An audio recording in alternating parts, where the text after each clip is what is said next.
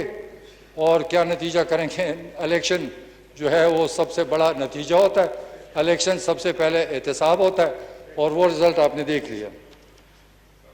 پھر ہم نے ساتھ ساتھ اور بہت فائل ٹریکنگ سسٹم لایا.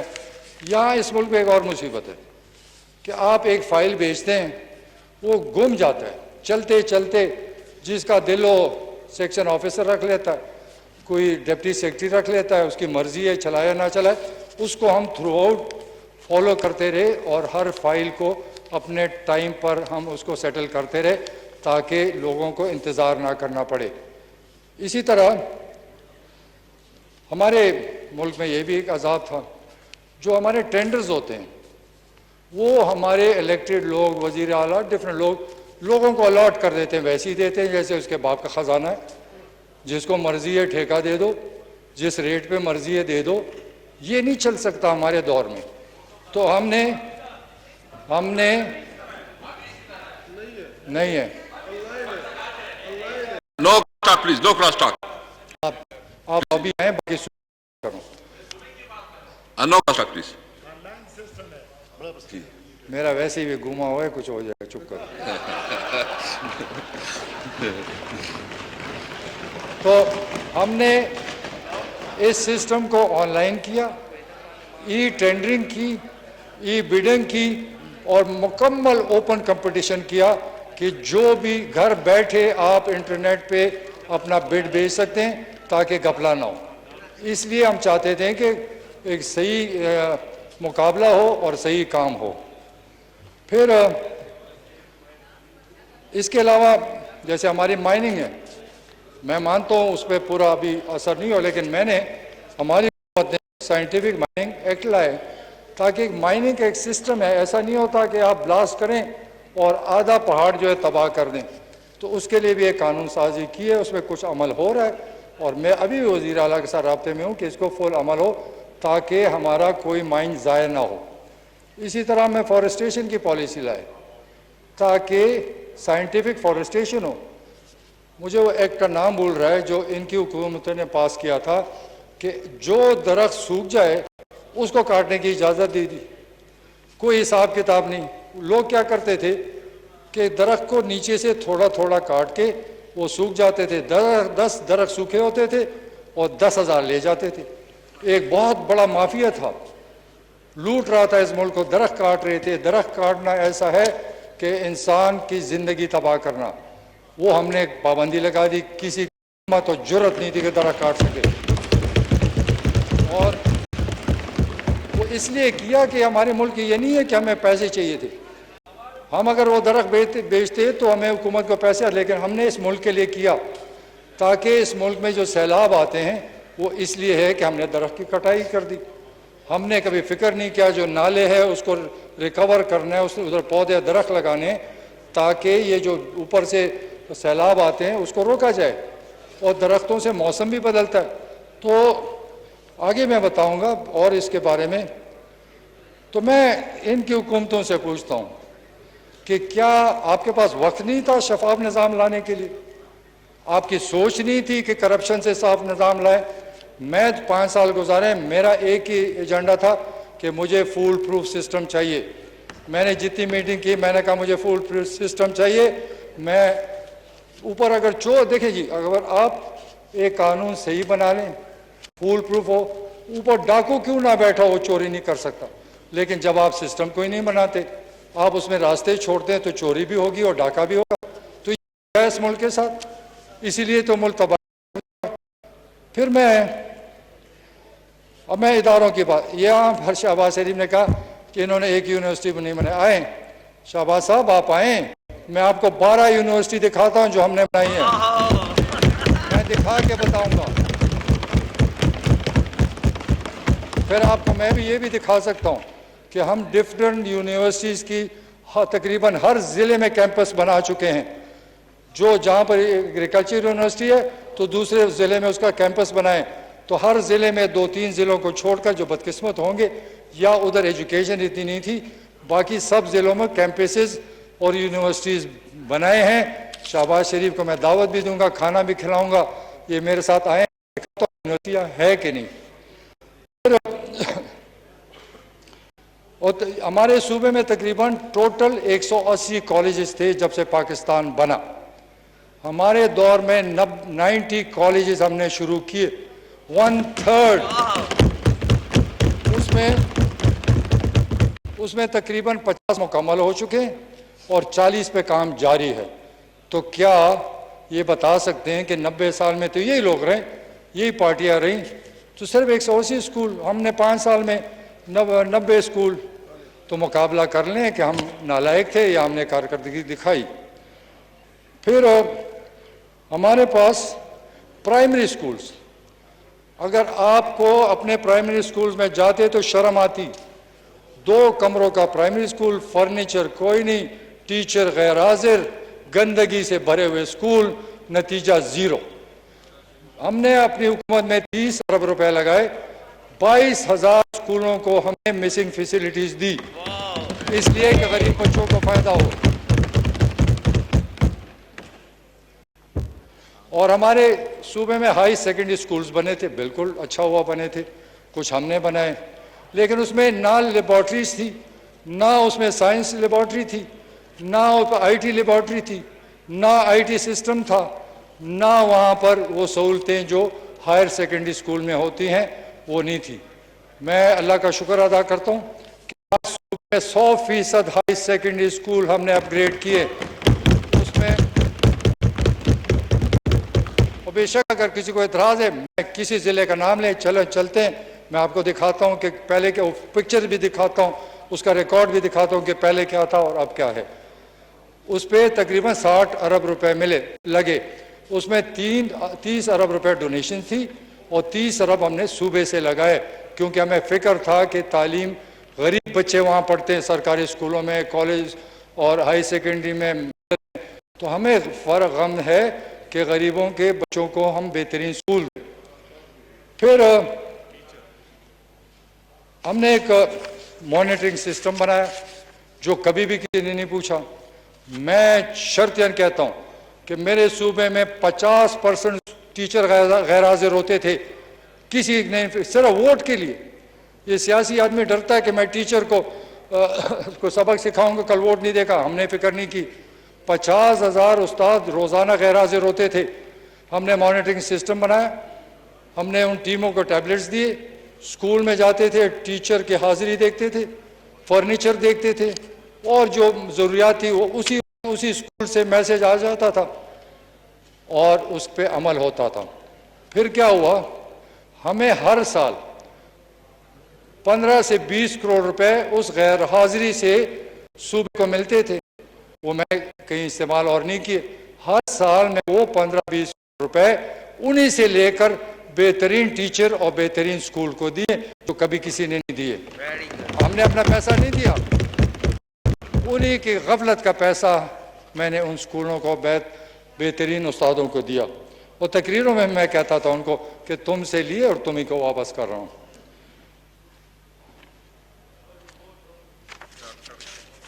اچھا, تقریباً 8 اسکولوں کو ہم نے سولرائز کیا. اس سے پہلے ایک اسکول بھی سولرائز نہیں تھا. اور ہمارے پاس 28,000 اسکول ہیں. 8,000 ہم نے کیے, ابھی بھی حکومت جاری وہ اس کو سولرائز کریں. ہماری کوشش ہے کہ جلد از جلد ہر اسکول کو سولرائز کیا جائے تاکہ وہاں بجلی موجود ہو اور غریب کے بچے گرمی محسوس نہ کریں. تقریباً 70,000 ٹیچر ہمارے دور میں بھرتی ہوئے. تقریباً 30,000 ٹیچر اس حکومت میں بھی بھرتی جاری ہے. پہلے مجھے یاد ہے پیپلز پارٹی کی حکومت میں رہا ہوں, وہاں کیا ہوتا تھا کہ ہم 3rd ڈویژن میٹرک کو ٹیچر بناتے تھے جو خود کو نہیں پڑھا سکتا. وہ خود کو نہیں پڑھا سکتا. ہم نے این ٹی ایس انٹروڈیوس کیا, فرسٹ ٹائم ہماری حکومت نے این ٹی ایس انٹروڈیوس کیا تاکہ سفارشی کلچر ختم ہو. آج آئیں, میں اسکولوں میں دکھاتا ہوں, M A, B A, M S C, M Ed teacher primary school میں چلے گئے کہ غریب بچوں کو صحیح تعلیم دے سکے. ان کو کیا غریبوں کی فکر, ان کو کیا غریب کے بچوں کی فکر. ان کو اسکول تباہ, ٹیچر غیر حاضر, ڈاکٹر غیر حاضر, کسی کی فکر نہیں, مزے کر کے لوٹ کے چلے گئے اور پھر ہمیں باتیں سناتے ہیں. میں چیلنج کرتا ہوں کہ ہم صاف شفاف حکومت کی.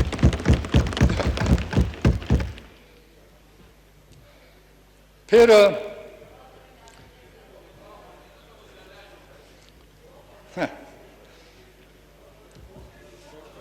اچھا, پھر میں آتا ہوں پولیس پہ. یہ جو پولیس ہے, یہ پولیس, سن لو, خیر ہے, تکلیف ہوگی لیکن سننا پڑے گا. جاؤ گے کدھر, جاؤ گے کدھر.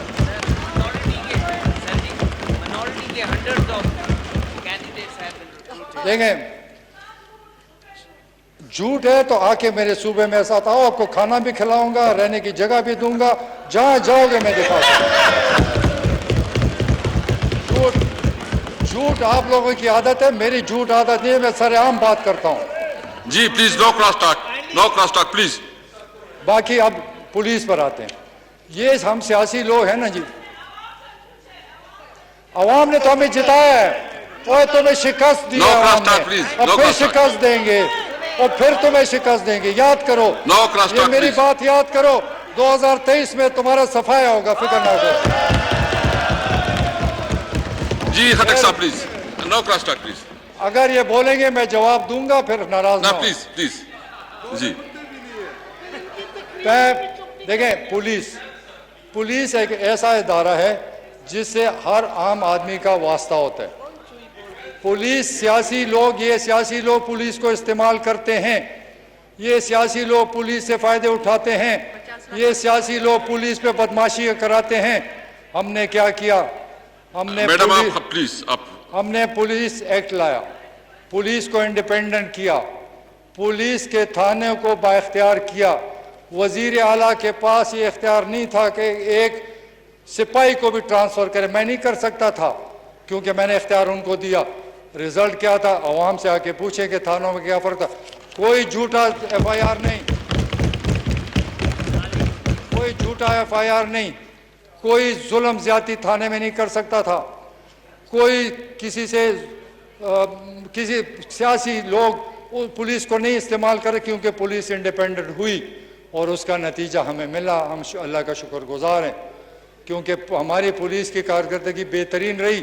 میں خیبر پختونخوا کی پولیس کو خراج تحسین پیش کرتا ہوں کہ انہوں نے دہشت گردی میں جو کام کیا وہ کسی مائی کا باپ بھی نہیں کر سکتا, جو مرضی کو. اور میں جناب دورانی صاحب اللہ اس کو جنت نصیب کرے, جو کام اس نے کیا تاریخ میں کوئی نہیں کر سکتا. کاش اس سے اور فائدہ اٹھا لے. بہترین تھا اور اس ملک کے لیے بہترین نظام لانا چاہتا تھا, تو اس پہ مجھے بہت افسوس ہے. اللہ تعالیٰ جو فیصلے کرتے ہیں, لیکن جو پولیس کے لیے اس نے کیا وہ تاریخ یاد کرے گی. پھر پولیس میں چونکہ دورانی صاحب ایک صحیح آفیسر تھے, انہوں نے جو مانگا پولیس کے لیے, جو اپ گریڈیشن مانگی, جو تنخواہیں بڑھائی, جو انہوں نے کہا 100% پولیس کے لیے ہم نے کیا. آج کوئی پولیس کا کوئی ڈیمانڈ نہیں کر سکتا کہ تحریک انصاف کی حکومت میں ان کو حق نہیں ملا. ہم نے پورے حق دیے. کبھی بھی کسی سے جا کے ملیں, جا کے پولیس اپنے پنجاب کے آفیسر دیکھیں. مزے کی بات یہ کہ پنجاب کے آفیسر میرے صوبے میں آنا شروع ہو گئے. میں پوچھتا تھا کیوں, وہ کہتے ہیں کہ یہاں انڈیپینڈنٹ ہے, ہم کرپٹ نہیں ہیں, ہم کرپٹ صوبے سے نکلیں, ہم آپ کے صوبے میں آ رہے ہیں. یہ زبانی ہے. میرے پاس 60-70% پنجاب کے آفیسر آئے جو اچھے آفیسر تھے. انہوں نے کارکردگی دکھائی اور مثالی کارکردگی دکھائی. جو یہ کرنا نہیں ہو سکتا ہے, مجھے ابھی یہ کہتا ہے پنجاب میں نہیں ہو سکتا. پنجاب نہیں, ساری دنیا ریفارم ہو سکتی ہے, تو پنجاب کیوں نہیں ہو سکتا؟ ہر جگہ ہو سکتا ہے. لیکن اگر نیت صاف ہو, ارادہ صحیح ہو, تو کوئی مسئلہ نہیں ہے کہ جو نہیں ہو سکتا. پھر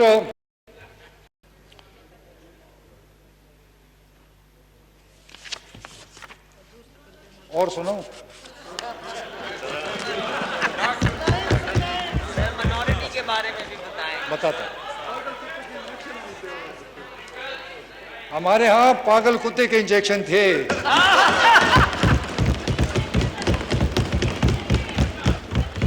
پھر میں صحت کی طرف آتا ہوں. دیکھیں صحت کا نظام ہمارے صوبے کا ایسے تھا جیسے اسپتال میں جاؤ, ڈنگر کے اسپتال نو دنیا کراس کے ٹاک بہتر پلیز. تھے. نو کراس ٹاک. ہمارے اسپتالوں سے ڈنگر اسپتال دنیا کے 100% بہتر تھے. نہ علاج تھا, نہ ڈاکٹر ہوتا تھا, اور نہ میڈیسن ملتی تھی. ہم جب آئے تو ہم نے سب سے پہلے کوئی 4,500 ڈاکٹر بھرتی کیے صوبے میں. اس وقت صوبے میں 70 سال سے ٹوٹل 5,000 ڈاکٹر تھے. 70 سال میں 5 سال میں ہم نے ڈبل کیا, اور ابھی بھی 2,500 اور ڈاکٹر بھرتی ہو رہے ہیں تاکہ عوام کے سہولت کے لیے ڈاکٹر موجود ہو. ان کو کبھی فکر نہیں تھی. 70 سال میں 4,500 اور 8 سال میں 8,000, تو فرق سامنے ہے. ان کو تو تکلیف ہوگی, ان کو تو پریشانی ہوگی کہ یہ کیا ہو رہا ہے. اور انشاءاللہ بڑا تماشا دکھائیں گے ان کو. اس سے پہلے پھر جب اس وقت ہم آئے تو ہمارے مفت علاج تو مفت کچھ ہاسپٹل میں دی جاتی تھی، لیکن ہم ایمرجنسی، جب ایمرجنسی ہوتی ہے کسی کے جیب میں پیسے ہوتے نہیں ہیں، تو ہم نے اربوں روپے ایمرجنسی کے لیے رکھے. کوئی بھی ایمرجنسی میں آیا ہمارے دور میں اور ابھی بھی اس کا فری علاج کیا جاتا ہے، چاہے وہ جو بھی ہو، وہ ایمرجنسی کے لیے ہم نے کیا. پھر سب سے بڑا کام صحت انصاف کارڈ.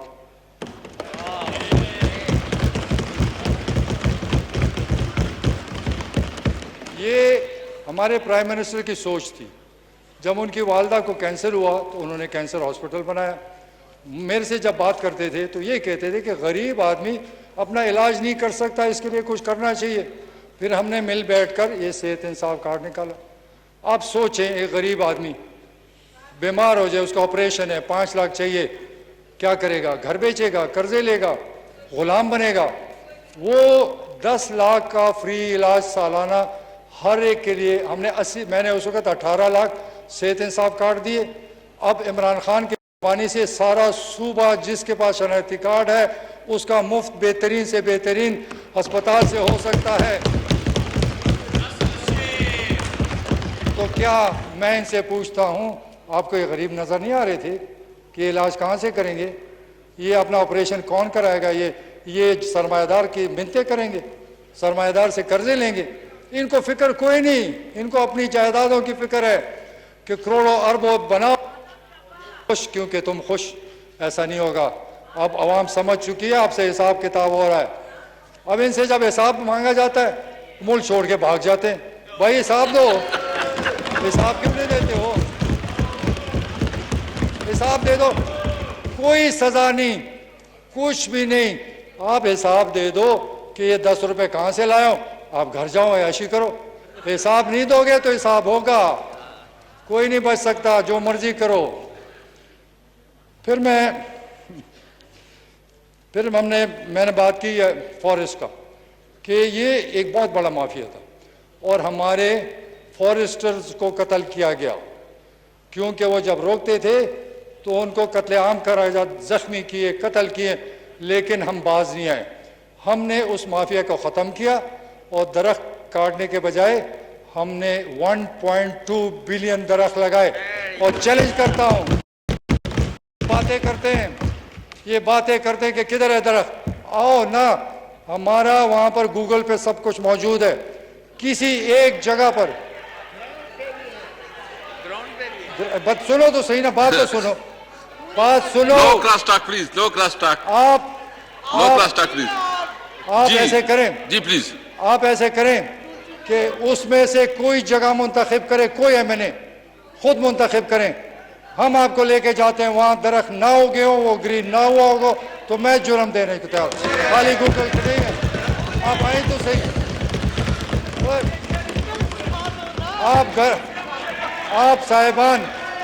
آپ صاحبان گھروں سے نکل No کے نہیں. cross talk, please. مولانا صاحب میں آپ کو بھی بتاتا ہوں. No cross talk. تشریف رکھیں مولانا. مولانا پلیز تشریف فرمائیں. Please please. میں مولانا کو بھی بتاتا ہوں. No cross talk, please. میں مولانا کو بھی بتاتا ہوں کہ میں نے دین کے لیے کیا کیا اور انہوں نے کیا کیا، وہ بھی بتاؤں.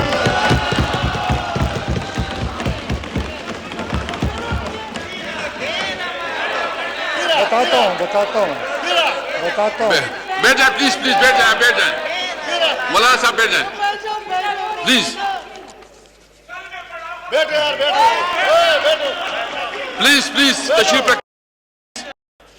پلیز تشریف رکھیں. میں مولانا کو خوش اپنی ہونا باری پہ جو بات کرنا چاہے اپنی باری پہ کریں. اسپیکر صاحب مولانا صاحب کو خوش ہونا چاہیے. اب بھی اس وقت میں نے جو مساجد کے علماء ہیں ان کے لیے وظیفہ مقرر کیا، کچھ مشکلات ہوئی. اس بجٹ میں اللہ کا شکر ہے کہ 28,000 علماء کو 10 سے 20,000 وظیفہ مقرر ہو گیا ہے. اور اس میں مائنورٹیز، چرچز، اس میں مندر جو ان کے ہیڈ کرتے ہیں ان سب کے لیے وظیفہ مقرر ہوا ہے. تو ان کو تو خوش ہونا چاہیے. پھر ایک اور بات، اگر دین کی بات کرتے ہیں، ہم قرآن شریف سنتے ہیں، نمازیں پڑھتے ہیں، ایک لفظ بھی سمجھ نہیں آتی عربی کی. کیا ہم میں کسی کو سوچ نہیں تھی کہ قرآن شریف کو اپنی زبان میں پڑھایا جائے تاکہ ہمارے بچے بہترین مسلمان بنے اور بہترین طالب علم بنے؟ ہم نے قانون پاس کیا، 1 سے 5 کلاس تک مناظرہ شروع، 5 سے 12ویں کلاس تک قرآن شریف بامانی شروع کرایا، تو ہم نے یہ برا کام کیا؟ ہم نے بہترین مسلمان بنانے کی کوشش کی۔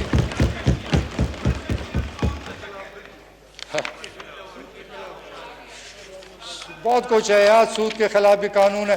دیکھیں میں ان سے ہی بات کرتا ہوں، جب میں وزیر اعلیٰ تھا میں سب جو علماء کی جو کمیٹی تھی میں آپ کو پتہ ہے دوسرے تیسرے مہینے بلاتا تھا، میں ان کو یہ کہتا تھا کہ اللہ نے مجھے موقع دیا، میں اتنا مسلمان اتنا آپ جیسے اچھا نہیں ہوں، آپ مجھے بتائیں کون سی قانون تبدیل کرنی ہے، کون سی چیز لانی ہے۔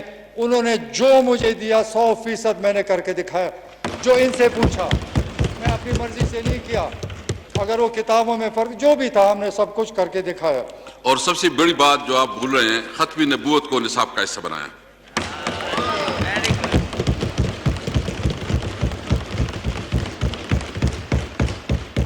میں اور نہیں بولنا چاہتا، میں ناراض ہو جائیں گے، میرے دوست ہیں سارے، تو میں صرف ان کو کہتا ہوں، صرف آخری میری نصیحت ہے، میری نصیحت ہے خدا کے لیے ہوائی باتیں مت کرو، پریکٹیکل کام کرو، لوگ دعائیں دیں گے اور آپ کی آخرت اچھی ہوگی۔ لیکن میرے خیال میں ان کو دعاؤں کی ضرورت نہیں ہے، ان کو بد دعاؤں کی